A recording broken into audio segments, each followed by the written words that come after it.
नमस्कार दोस्तों, theme 4 the central Islamic land, इसके बारे में हम लोग यहाँ पे बात करेंगे।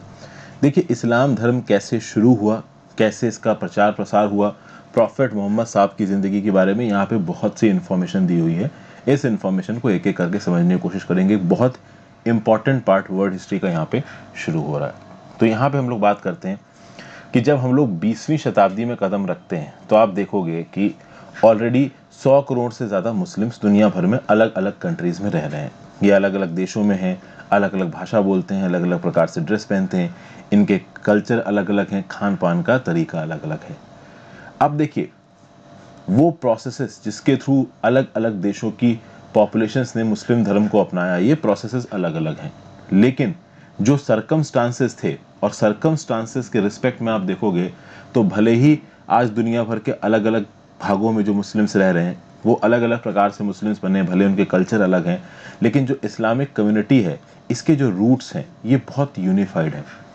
और इसके रूट शुरू होते हैं लगभग 1400 साल पहले अरेबियन पेनिनसुला में। अरेबियन पेनिनसुला यहाँ पे आ गया है, तो थोड़ा नीचे एक नक्शा दिया हुआ है, वो नक्शा मैं आपको दिखाना चाहूँगा।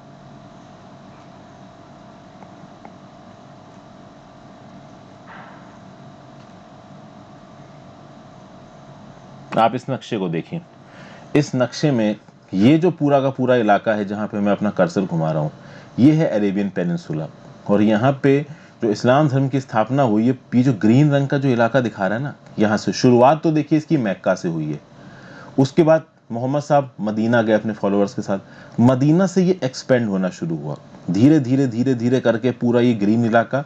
और उसके बाद Egypt, Libya, Tripoli, Palestine, Syria, Iraq, Armenia, Iran, और यहाँ पे अमू दरिया तक ये पहुंच गया। अमू दरिया जो कि ऑक्सस नदी है। तो इस पूरे फैलाव को यहाँ पे हम लोग बहुत डिटेल में समझने की कोशिश करेंगे।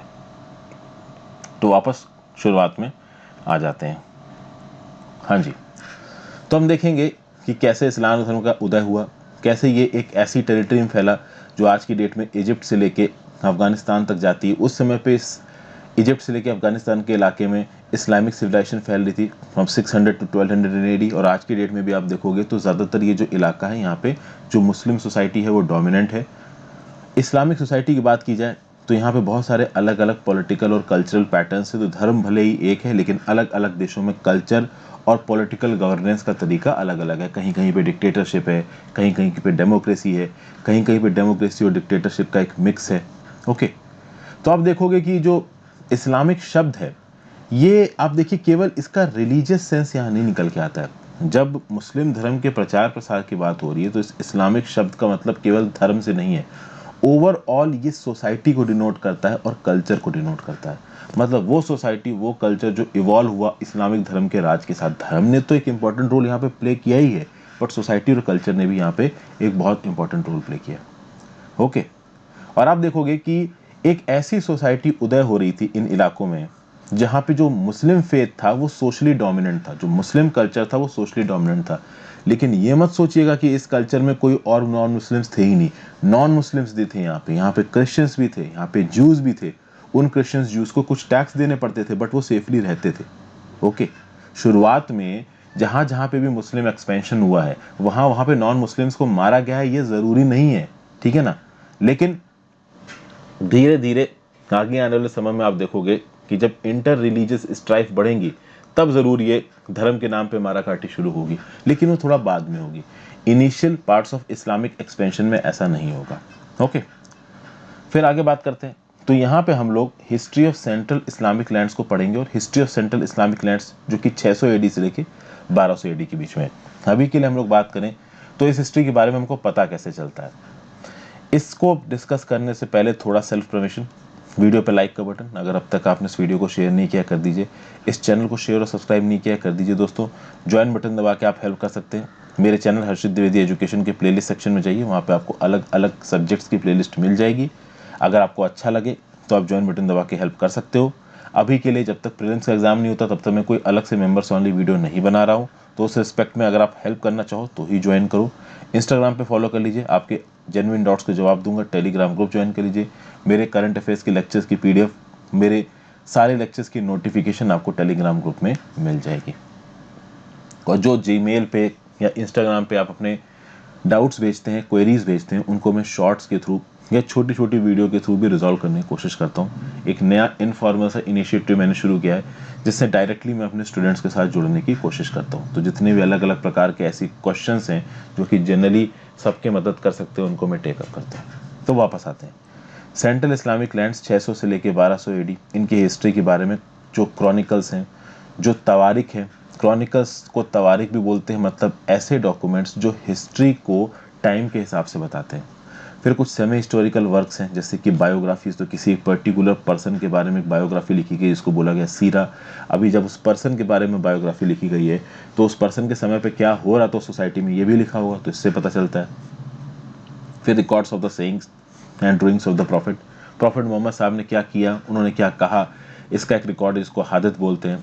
फिर कमेंट्री ऑन द कुरान, इसको तफसीर बोलते हैं। तो इन मटेरियल्स के आधार पर कहीं ना कहीं आप कह सकते हो कि इन सेंट्रल इस्लामिक लैंड्स की हिस्ट्री को लिखा गया। अब इसके बाद अगर आप बात करो तो इन सब चीज़ों के लिए, इस इंफॉर्मेशन को कलेक्ट करने के लिए एक large connection of I witness reports भी, जिसको आप अकबर भी बोलते हो। अकबर मतलब कि लोगों ने 100-200 सालों तक जो कुछ भी उन्होंने सुना उसको ओरली या फिर पेपर पे लिख के आगे सर्कुलेट किया। अभी जो भी खबर इन अकबर्स के थ्रू दी गई, उस खबर को टेस्ट भी किया गया है। तो भाई जो चेन ऑफ ट्रांसमिशन थी कि ये पर्सन ने इन्फॉर्मेशन दूसरे पर्सन को प्रोवाइड की, दूसरे ने तीसरे को, तीसरे ने चौथे को, जितना हो सका इस चेन ऑफ ट्रांसमिशन जिसको इस्नाद बोलते हैं, इसकी रिलायबिलिटी को भी चेक करने की कोशिश की है मुस्लिम राइटर्स ने। ओके तो जो मीडिवल मुस्लिम राइटर्स थे उन्होंने इन्फॉर्मेशन को, और जो इन्फॉर्मेंट्स थे जो कि इन्फॉर्मेशन प्रोवाइड कर रहे थे, उनको कहीं ना कहीं उनके लीनिएज को, उनकी रिलायबिलिटी को चेक करने की कोशिश की है। हालांकि कोई भी डॉक्यूमेंट पूरी तरीके से रिलायबल नहीं माना जा सकता, लेकिन यहाँ पे एक्चुअली में मुस्लिम राइटर्स की तारीफ की जा रही है, खासकर मीडिवल मुस्लिम राइटर्स ने जिन्होंने इस्लामिक हिस्ट्री को लिखा है। ऐसा बोला गया है कि उन्होंने बड़ा छानबीन करके प्रॉपर तरीके से, न्यूट्रल तरीके से इस हिस्ट्री को लिखा हुआ है। हालांकि कोई भी हिस्ट्री पूरी तरीके से न्यूट्रल नहीं होती, कुछ ना कुछ ऐसे मुद्दे ज़रूर आ जाते हैं जिसके ऊपर बहुत सारे सेक्शंस के जो व्यू पॉइंट हैं वो मैच नहीं करते। तो जब कंट्रोवर्शियल इश्यूज़ की बात आती, ऐसे कुछ मुद्दों की बात आती जिसके ऊपर कुछ सेक्शंस की आपस में झड़प है, लड़ाई है, बात नहीं बनती है, तो ऐसे इश्यूज़ को अलग अलग वर्जन्स में भी रिप्रोड्यूस किया गया। तो बेसिकली किसी एक कंट्रोवर्शियल इशू का एक वर्जन मानना है या दूसरा वर्जन मानना है, उसके लिए अलग अलग टेक्स्ट अवेलेबल हैं। तो जो रीडर है वो अपनी सोच के हिसाब से, लॉजिकल थिंकिंग के हिसाब से अपना जजमेंट खुद कर सकता है। ओके तो आप देखोगे कि जो कुछ भी हिस्ट्री लिखी गई उसको सिस्टमैटिक और एनालिटिकल तरीके से लिखने की कोशिश की गई है।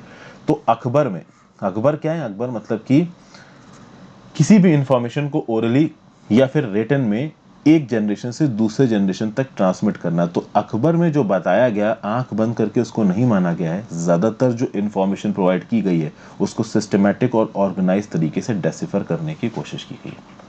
फिर यहाँ पे आप देखेंगे कि most of the chronicles and semi historical works are in Arabic. ठीक है, इसमें से सबसे बेस्ट वर्क कौन है, तो तारीख ऑफ तवारी 923 एडी में लिखा गया, जिसको इंग्लिश में ट्रांसलेट किया गया 38 वॉल्यूम्स में। पर्शियन क्रॉनिकल्स भी यहाँ पे अवेलेबल हैं और वो काफ़ी डिटेल्ड है ईरान और सेंट्रल एशिया के इलाके के बारे में। तो ईरान और सेंट्रल एशिया के इलाके के बारे में अगर आपको जानना है तो आपको काफ़ी कुछ पर्शियन क्रॉनिकल से, पर्शियन राइटिंग से पता चल जाएगा। यहाँ पे एक भाषा की बात हो रही है जिसका नाम है एरामिक। एरामिक एक ऐसी भाषा है जो थोड़ा थोड़ा हिब्रू भाषा, जो कि ज्यूज की भाषा, और अरेबिक भाषा से मिलती जुलती है। एरामिक भाषा का प्रयोग अशोकन इंस्क्रिप्शंस में भी हुआ है। तो ये जो क्रिश्चियन क्रॉनिकल्स हैं ये सीरियाइक भाषा में लिखे हुए हैं, और सीरियाइक एरामिक की एक डायलेक्ट है। लेकिन ये जो क्रिश्चियन क्रॉनिकल्स हैं वो आप कह सकते हो कि थोड़े कम हैं, लेकिन ये अर्ली इस्लाम के बारे में काफ़ी कुछ बताते हैं। फिर भाई इस्लामिक हिस्ट्री को जानने के लिए क्रॉनिकल्स के अलावा और भी चीज़ें जैसे लीगल टेक्स्ट हैं, जोग्राफीज़ हैं, ट्रेवलॉग्स हैं, जो लोग एक जगह से दूसरी जगह गए हैं उन्होंने अपने अकाउंट्स लिखे हैं, लिटरेरी वर्क्स हैं जैसे स्टोरीज, पोएम्स, ये सब भी अवेलेबल है। कुछ डॉक्यूमेंट्री एविडेंसेस भी हैं जैसे कि राइटिंग की फ्रैगमेंट्री पीसेस। तो उस समय के एडमिनिस्ट्रेशन ने, राजा ने कोई ऑर्डर इशू किया, प्रिंस ने कोई ऑर्डर इशू किया, तो उन ऑर्डर्स की कॉपी, प्राइवेट करस्पॉन्डेंसेस, ये सब चीज़ें भी अवेलेबल हैं। तो ये सब वैल्यूएबल आप कह सकते हो सोर्सेस हैं हिस्ट्री के उस समय की। ठीक है, फिर ग्रीक और अरेबिक पेपरी मैंने आपको पहले समझाया, it was a means of writing in those times. तो ग्रीक और अरेबिक पेपरी से भी हमको काफ़ी कुछ पता चलता है। फिर गेनिज़ा रिकॉर्ड से भी बहुत कुछ पता चलता है। फिर जो आर्कियोलॉजिकल एक्सकवेशंस हुए हैं डेजर्ट प्लेसेस में, उनसे भी चीज़ें मालूम पड़ती हैं। न्यूमिस्मैटिक सोर्सेज भी हैं, मतलब कॉइन की स्टडी से भी चीज़ें पता चलती हैं। एपिग्राफिक सोर्सेज भी हैं। एपिग्राफिक मतलब पत्थरों पे, दीवालों पे जो खुदाई करके लिख रखा है, इंस्क्रिप्शंस बना रखे हैं, उससे भी इकोनॉमिक हिस्ट्री के बारे में, आर्ट हिस्ट्री के बारे में चीज़ें मालूम पड़ती हैं। तो उसके बाद आप देखोगे तो इस्लाम धर्म की जो प्रॉपर हिस्ट्री है, इसको लिखना शुरू किया गया 19वीं शताब्दी में जर्मनी और नीदरलैंड्स के यूनिवर्सिटी प्रोफेसर्स के द्वारा। जो कॉलोनियल इंटरेस्ट थे, अब 19वीं शताब्दी में कॉलोनियल ताकत काफ़ी डोमिनेंट थी। ये कॉलोनियल ताकत मिडिल ईस्ट के इलाके के बारे में और नॉर्थ अफ्रीका के इलाके के बारे में पढ़ाइयाँ कर रही थी। तो भाई जिन इलाकों पर राज करना है मिडिल ईस्ट में, नॉर्थ अफ्रीका में, वहाँ पे अगर कॉलोनियल इंटरेस्ट स्थापित करने हैं तो हिस्ट्री को पढ़ना ही पड़ेगा। तो जर्मनी नीदरलैंड्स में कॉलोनियल जो मास्टर्स थे वो हिस्ट्री की स्टडी करवा रहे थे। फिर आप देखोगे फ्रेंच और ब्रिटिश रिसर्चर्स कहीं ना कहीं ये भी कॉलोनियल पावर्स थी, तो ये भी इस्लाम की हिस्ट्री पढ़ने लगे और कुछ नया वर्क इन्होंने शुरू किया। तो वैसे तो इनको अपना राज स्थापित करना था, लेकिन राज स्थापित करने के लिए भी उस जगह के बारे में जानना पड़ेगा। तो इन्होंने हिस्ट्री पढ़ी तो इस्लाम की हिस्ट्री के बारे में दुनिया को यहाँ पे पता चला। उसके बाद आप देखोगे कि इनकी पढ़ाई लिखाई करने की एक और वजह थी। जो क्रिश्चियन हिस्टोरियंस थे वो जब पढ़ाई लिखाई कर रहे थे इस्लाम से रिलेटेड, तो वो करना क्या चाहते थे कि इस्लाम धर्म और क्रिश्चियनिटी के बीच में कंपैरिजन करना चाहते थे, और क्रिश्चियनिटी के जो मॉडर्न ट्रेड्स हैं उनको इस्लाम धर्म से बेटर बताना चाहते थे। तो इस रिस्पेक्ट में भी यहाँ पे बहुत सारा शोध और रिसर्च चल रही थी। इन स्कॉलर्स को बोला जाता है ओरिएंटलिस्ट। ओके, और इन ओरिएंटलिस्ट को उनकी अरेबिक और पर्शियन की नॉलेज के लिए माना जाता है, और जो ओरिजिन अरेबिक और पर्शियन के टेक्स्ट थे उनका इन्होंने बड़ा ज़बरदस्त एनालिसिस किया। इसमें एक नाम काफ़ी फेमस है, इग्नास गोल्डज़ायर। ये एक हंगेरियन ज्यू थे जो कि इस्लामिक कॉलेज में पढ़े हैं, अल अज़हर में, कैरो में, इजिप्ट में, और इन्होंने काफ़ी पाथ ब्रेकिंग स्टडीज़ की हैं इन जर्मन भाषा में इस्लामिक लॉ और थियोलॉजी पे, और बहुत सारी पब्लिकेशंस भी हैं इनकी जर्मन भाषा में। फिर जो 20वीं शताब्दी के हिस्टोरियंस थे इस्लाम के, उन्होंने भी कहीं ना कहीं ओरिएंटलिस्ट ने जिस प्रकार से शोध की थी इस्लामिक थ्योरी के ऊपर, उसके ऊपर और अपनी शोध को एक्सपेंड किया। इस्लामिक हिस्ट्री की पढ़ाई को एक्सपेंड किया जा रहा था, इसके स्कोप को वाइडन किया जा रहा था, और इसके स्कोप को वाइडन किया जा रहा था साइंटिफिक तरीके से। मतलब जो कुछ भी इस्लामिक हिस्ट्री में हुआ था उसको सिर्फ धर्म के पर्सपेक्टिव से ना देख के इकोनॉमिक्स, स्टैटिस्टिक्स और एंथ्रोपोलॉजी के पर्सपेक्टिव से देखा गया। और आप देखोगे कि यहाँ पे जो ओरिएंटलिस्ट स्टडीज हो रही थी इस्लामिक हिस्ट्री में, इनको एक नया डायमेंशन मिला। अगर आपको इस ओरिएंटलिस्ट नाम के शब्द का मतलब ना पता हो तो मैं बता दूं, वो स्कॉलर्स या वो पढ़ाई जो कि एशियन सब्जेक्ट्स में कराई जाती हैं। अभी एशियन सब्जेक्ट्स में अगर मिडिल ईस्ट के इधर आ जाओ तो वेस्टर्न एशिया आ जाता है। तो बेसिकली इस्लाम का कल्चर और मुस्लिम कल्चर की जो स्टडी थी ना, उसको भी ओरिएंटलिज्म का ही एक पार्ट माना गया है। इसीलिए ये जो इस्लाम हिस्ट्री के बारे में जो फिलोसफर्स और हिस्टोरियंस लगे हुए थे, इनको ओरिएंटलिस्ट भी यहाँ पे कहा गया है। तो आप देखोगे कि जो इस्लाम की हिस्ट्री को एक ऑर्गेनाइज तरीके से पढ़ा गया है, ये इस बात का एग्जाम्पल है कि धर्म को स्टडी किया गया, लेकिन केवल धर्म के, आप कह सकते हो, पैरामीटर्स के हिसाब से स्टडी नहीं किया गया।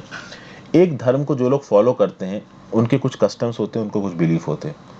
तो फॉर एग्जाम्पल अभी इस्लाम धर्म में कुछ बिलीफ है, अभी इस्लाम धर्म के ही लोग इस्लाम धर्म की हिस्ट्री को पढ़ने लगेंगे तो हो सकता है एक ऐसा पर्सपेक्टिव निकले जहाँ पे आप कह सकते हो बायसनेस हो। क्योंकि कोई पर्सन अपने ही धर्म के बारे में पढ़ेगा तो उसको अच्छा ही बोलेगा, लेकिन इस्लाम धर्म की यहाँ पे जो पढ़ाई हुई है ना, ये मॉडर्न तरीके से हुई है, और ये पढ़ाई क्रिश्चियन फिलोसफर्स ने भी की है, क्रिश्चियन हिस्टोरियंस ने भी करी, मतलब उन सारे सेक्ट्स ने करी है जो कि इस्लाम धर्म को फॉलो नहीं करते हैं। और जब हिस्ट्री को वो लोग लिखेंगे, एक धर्म की हिस्ट्री को वो लोग लिखेंगे जो कि उस धर्म को फॉलो नहीं करते हैं, तो कहीं ना कहीं एक बेटर पर्सपेक्टिव उस पर्टिकुलर रिलीजन का बाहर निकल के आएगा, उसके अच्छे और बुरे दोनों पॉइंट्स बाहर निकल के आएंगे। अब हम बात करते हैं the rise of Islam in Arabia, faith, community and politics. यहाँ से बड़ा इंटरेस्टिंग पार्ट शुरू हो रहा है वर्ल्ड हिस्ट्री का। आप देखेंगे 1612 से लेके 1632 एडी के बीच में जो प्रॉफिट मोहम्मद साहब थे, इन्होंने ये बोला कि भाई एक भगवान में भरोसा रखो जो कि है अल्लाह, और इन्होंने बोला कि एक सिंगल कम्युनिटी ऑफ बिलीवर्स होगी, और इस सिंगल कम्युनिटी ऑफ बिलीवर्स को नाम दिया यहाँ पे मोहम्मद साहब ने उम्मा। ठीक है, तो मोहम्मद साहब ने एक प्रकार की एक कम्युनिटी ऑफ बिलीवर्स बनाई और उन्होंने बोला, एक कोड ऑफ कंडक्ट सेट किया कि हाँ भाई ये कम्युनिटी ऑफ बिलीवर्स इस प्रकार से अपनी डेली मर्रा की जिंदगी जिएंगे। मोहम्मद साहब की बात की जाए तो ये अरब थे बाय लैंग्वेज एंड कल्चर, और इनका प्रोफेशन था, ये मर्चेंट थे। 6ठी शताब्दी का जो अरब कल्चर था और ये जो मुस्लिम धर्म की शुरुआत थी, this was very much confined to very Arabian peninsula, और अरेबियन पेनिनसुला के भी एक छोटे से हिस्से में, अगर ये अरेबियन पेनिनसुला है तो यहाँ एक छोटे से हिस्से में शुरुआत हुई है इस अरब कल्चर की, जहाँ पे साउदर्न सीरिया, मेसोपोटामिया के कुछ हिस्से भी आते हैं। अब शुरुआती जो अरब्स थे वो ट्राइब्स में बटे हुए थे, जिनको कबीला भी बोलते हैं। कबीला तो हिंदी में आप सुनते ही रहते होंगे बॉलीवुड मूवीज में। तो ट्राइब्स क्या होती हैं? ये वो सोसाइटीज होती हैं which are organised on the basis of blood relationships. तो ये जो अरब ट्राइब्स थी, they were made up of clans and combinations of large families. तो ये जो अनरिलेटेड क्लैंस होते थे, ये आपस में मिलकर जब एक बड़ा नंबर बना देते थे तो कहीं ना कहीं ट्राइब स्ट्रांगर बताई जाती थी। इसमें कुछ नॉन अरब इंडिविजुअल्स भी थे जिनको मवाली बोला गया। ये मवाली भी कहीं ना कहीं इन ट्राइब्स के मेंबर्स बने, और बाद में आप देखोगे कि बहुत सारे मवालीज ने अपने आप को इस्लाम में कन्वर्ट भी किया और पूरी तरीके से वो इस्लाम के फोल्ड में आ गए। लेकिन तब भी ये जो मवालीज थे, जो कि नॉन अरब्स थे, उनको कोर अरब मुस्लिम्स ने अपने बराबर नहीं माना। ठीक है, जिस प्रकार से जब इंडियन मुस्लिम्स पाकिस्तान की तरफ चले गए विभाजन के बाद, तो वहां पे उनको क्या बोला गया?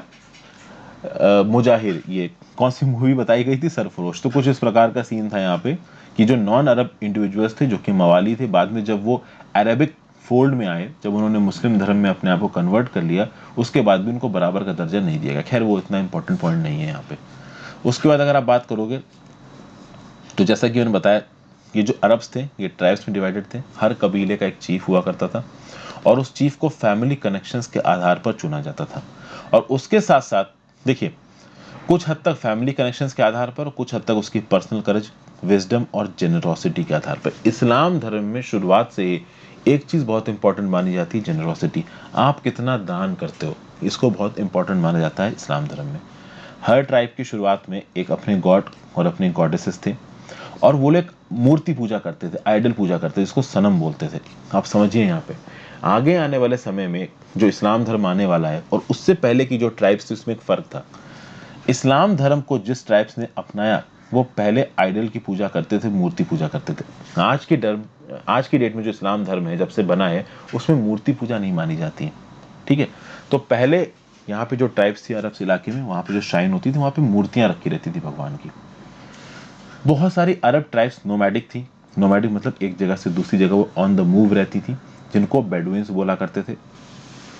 क्योंकि इस अरेबियन पेनिनसुला का एक बहुत बड़ा इलाका डेजर्ट इलाका है, मरुस्थल है, तो ये ड्राई इलाकों से लेके हमेशा ग्रीन इलाके हैं। डेजर्ट्स में कभी कभी ओएसिस मिलते हैं। ओएसिस मतलब कि एक पानी का स्रोत, उस पानी के स्रोत के पास आपको थोड़े बहुत पेड़ पौधे मिल जाएंगे और यहाँ पे आपको थोड़ा बहुत खाना भी मिल जाएगा। तो हमेशा अपने लिए, अपने कैमल्स के लिए पानी की तलाश में ये जो बेडुइन्स होते थे, दे वर ऑन द मूव। कुछ बेडुइन्स सिटीज में भी सेटल्ड हो गए, ट्रेड और एग्रीकल्चर करने लगे। मोहम्मद साहब जिस ट्राइब में जन्मे थे उसका नाम था कुरैश। ये ट्राइब रहती थी मक्का में, और मक्का का एक सेंट्रलाइज श्राइन थी जहाँ पे मक्का में रहने वाले जितने भी कबीले के लोग थे वो पूजा करते थे जाके। इस क्यूब लाइक स्ट्रक्चर को बोला गया काबा। आपने सुना होगा दोस्तों कि हर साल हजारों लाखों तादाद में जो मुस्लिम्स होते हैं इंडिया से और दुनिया भर से सऊदी अरेबिया में जाते हैं। सऊदी अरेबिया में मक्का में एक जो उनका सबसे इंपॉर्टेंट मस्जिद है, वहां पे जो सेंटर में एक स्ट्रक्चर है, इसको काबा बोला जाता है। तो इसको चारों तरफ घेर के वो नमाज पढ़ते हैं और अपने भगवान को याद करते हैं। तो ये जो काबा नाम का शब्द है, उसका उदय आप समझ सकते हो कि कहां से हुआ है। मक्का में जो मेन श्राइन थी, जो कि क्यूब लाइक स्ट्रक्चर था काबा, ये मेन श्राइन किसकी थी? कुरैश ट्राइब की। और इसी कुरैश ट्राइब के थे मोहम्मद साहब। तो इस रिस्पेक्ट से आप समझ सकते हो कि आज की डेट में जो मक्का है सऊदी अरेबिया में, जो कि दुनिया भर के मुस्लिम्स की सबसे होली साइट है, इसका आप कह सकते हो ओरिजिन कहाँ पे है। ये हमारी एनसीईआरटी में लिखी हुई है इन्फॉर्मेशन, लेकिन ज्यादातर लोगों को उसके बारे में पता नहीं है। अभी शुरुआत में क्या था कि ये जो काबा था कुरैश ट्राइब का, इसके अंदर आइडियाज भी थी, मूर्ति थी, मूर्ति पूजा होती थी। और मक्का के आसपास की जो ट्राइब्स थी वो भी कहीं ना कहीं काबा को होली मांगती थी। और जो दूसरी ट्राइब्स के भगवान थे या देवी देवताएं थे, क्योंकि वहां पे अलग अलग ट्राइब्स के अपने अलग अलग देवी देवता थे। ये बात हो रही है इस्लाम धर्म के प्रचार प्रसार से पहले की।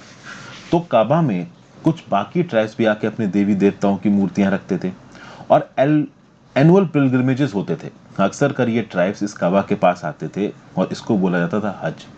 ओके। और ये जो मक्का नाम का शहर था, ये एक और वजह से बहुत इंपॉर्टेंट था। ये था यमन और सीरिया के बीच में। अगर आप नक्शा देखेंगे तो इस नक्शे में आपको यमन यहां नजर आ रहा है, जहां पे मैं कर्सर घुमा रहा हूं इधर, और सीरिया आपको ऊपर की तरफ नजर आ रहा है। तो सीरिया से लेके यमन के बीच में जो भी आपका ट्रेड होगा, उस बीच में एक बहुत ही स्ट्रेटेजिक लोकेशन पे पड़ेगा मक्का। तो ऑब्वियस सी बात है, ट्रेड के रिस्पेक्ट में भी ये जो जगह थी मक्का, ये काफी इंपॉर्टेंट हुआ करती थी उस समय पे। तो इसलिए भी जो मक्का था, ये बहुत इंपॉर्टेंट सिटी की तरह उभर के सामने आया था। ठीक है। तो इसी रिस्पेक्ट में हम देखते हैं कि सिटी की इंपॉर्टेंस एक तो काबा की वजह से बढ़ गई, दूसरा यमन और सीरिया के बीच में जो ट्रेड हो रहा था उसकी वजह से बढ़ गई। ये जो मक्का की मज़ार थी, ये बहुत, आप कह सकते हो, होली थी उस समय पे। यहाँ पे किसी भी प्रकार का वायलेंस अलाउड नहीं था। जो भी विजिटर्स यहाँ आते थे उनको प्रॉपर रहने की जगह, प्रोटेक्शन वगैरह दी जाती थी। पिलग्रिमेज और कॉमर्स की वजह से यहाँ पे जो नोमैडिक और सेटल्ड ट्राइब्स थी, अभी देखिए, एक ऐसी जगह जहाँ पे धर्म की वजह से भी और ट्रेड की वजह से भी लोग आके मिल रहे हैं, तो बहुत सारे अलग अलग ट्राइब्स आएंगी, यहाँ पे बैठेंगी, एक दूसरे के साथ बातचीत करेंगी, अपने बिलीफ और कस्टम्स को एक दूसरे को बताएंगी। अब यहाँ पे देखोगे कि although the polytheistic Arabs were vaguely familiar with the notion of a supreme god, Allah possibly under the influence of Jewish and Christian tribes living in their midst, their attachment to idols and shrines was more immediate and stronger। क्या बताया जा रहा है? जो शुरुआती Arabs हैं वो क्या हैं? वो पॉलीथीस्टिक है। पॉलीथीस्टिक का मतलब क्या होगा कि वो बहुत सारे देवी देवताओं को मानते, किसी एक देवी देवता को नहीं मानते। अब कहीं ना कहीं एक सुप्रीम गॉड अल्लाह, जिसकी बात कर रहे हैं मोहम्मद साहब, तो एक सुप्रीम गॉड अल्लाह की बात हो रही, उसके बावजूद भी ये जो पॉलीथीस्टिक अरब्स हैं वो देवी देवताओं को बहुत इंपॉर्टेंस दे रहे हैं। आइडल्स और श्राइन्स की इंपॉर्टेंस इनिशियल अरब सोसाइटी में थी, लेकिन 612 एडी के समय पे प्रॉफिट मोहम्मद साहब सामने आए और उन्होंने अपने आप को मैसेंजर बताया गॉड का। ओके, मैसेंजर को अरब में रसूल बोला जाता है।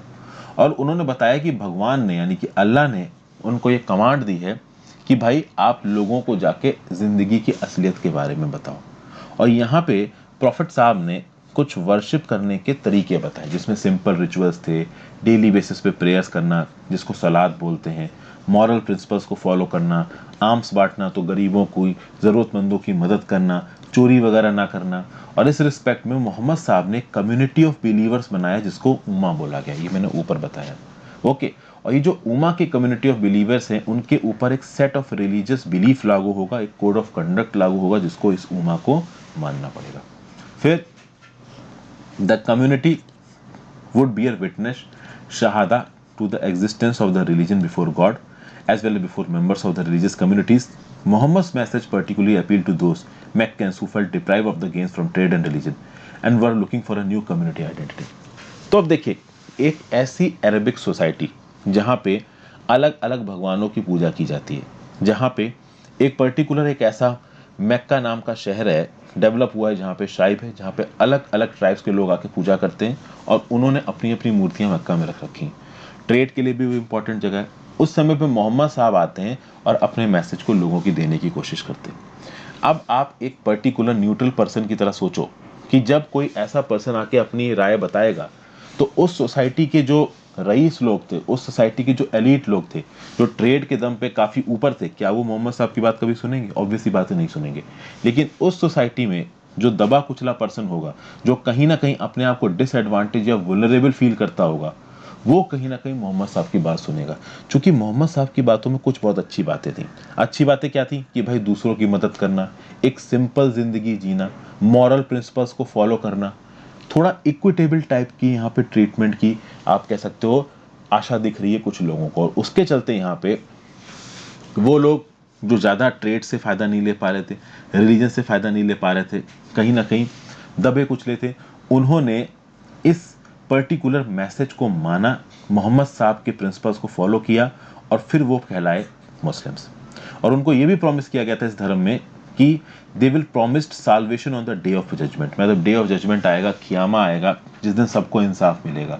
हालांकि ये अलग बात है कि आज की डेट में कुछ मुस्लिम प्रीचर्स इस प्रकार के ख्यालात को गलत तरीके से इस्तेमाल करके टेररिज्म की तरफ ढकेलते हैं मुस्लिम मासेस को, जबकि इन सब चीज़ों का जो रियल मतलब है वो काफ़ी शुद्ध है। आगे बात करते हैं, जो ये नए मुस्लिम्स आएंगे क्या इनको आसानी से एक्सेप्टेबिलिटी मिलेगी उस सोसाइटी में? ऑब्वियस सी बात है, नहीं मिलेगी। जो एफ्लुएंट सेक्शंस थे मक्केंस के, उन्होंने तुरंत इस प्रकार के ख्यालातों को रिजेक्ट किया। उन्होंने बोला कि भाई हमारे ऑलरेडी देवी देवता हैं, हम उनकी पूजा करते हैं काबा में रह के, ये नया धर्म आ रहा है जो कि मक्का के इस्टेब्लिश्ड बिलीफ्स के अगेंस्ट एक बात बोल रहा है। तो आप देखो कि मैक्कन में जो ताकतवर लोग थे उन्होंने प्रॉफिट मोहम्मद साहब को और उनके फॉलोअर्स को जीना हराम कर दिया। 622 एडी में मोहम्मद साहब को जबरदस्ती मदीना भेज दिया गया, क्योंकि मक्का में जो लोग थे उनको मोहम्मद साहब नहीं पसंद आ रहे थे। उनका जो नया धर्म था, उनकी जो नई सोचने की फिलॉसफी थी वो नहीं समझ में आ रही थी। तो उसके चलते मोहम्मद साहब भी उस समय पे मजबूरी में मक्का से निकले और कहाँ गए? वो मदीना गए। ये जो साल है ना, जिस साल वो मक्का से निकल के मदीना पहुंचे, इस साल को बोला जाता है beginning of the Muslim calendar, और एक नई एरा की बिगिनिंग है। यहाँ पे एक बड़ा जबरदस्त सा एवोल्यूशन आपको समझ में आएगा। यहाँ पे आपको एक पेंटिंग नजर आ रही है नीचे, एक 13th सेंचुरी की पेंटिंग है, फ्रॉम अजायबुल मखलूकात। ये क्या डिपिक्ट कर रहा है? एक आर्टिस्ट की इमेजिनेशन को डिपिक्ट कर रहा है of archangel Gabriel Jibril who brought messages to Muhammad. The first word he spoke was recite Iqra, from which has come the word Quran. Islamic cosmology, angels are one of the 3 intelligent forms of life. यही बताया जा रहा है कि भाई Islamic cosmology में angels को one of the 3 intelligent forms of life माना जाता है। दूसरे 2 फॉर्म्स हैं, एक ह्यूमंस हैं और एक जिन्स हैं। आगे बात करते हैं इस्लामिक कैलेंडर के बारे में। अभी के लिए मैं इस वीडियो को रोकता हूँ दोस्तों। आई होप आपको कुछ ना कुछ यूजफुल सीखने को मिला होगा। अपने व्यू पॉइंट्स आप नीचे कमेंट बॉक्स में जरूर दे सकते हैं। वीडियोस अच्छी लग रही हैं तो ज़्यादा से ज़्यादा लोगों के साथ आप इन वीडियोस को शेयर कर सकते हैं। Thank you for watching friends, have a great day.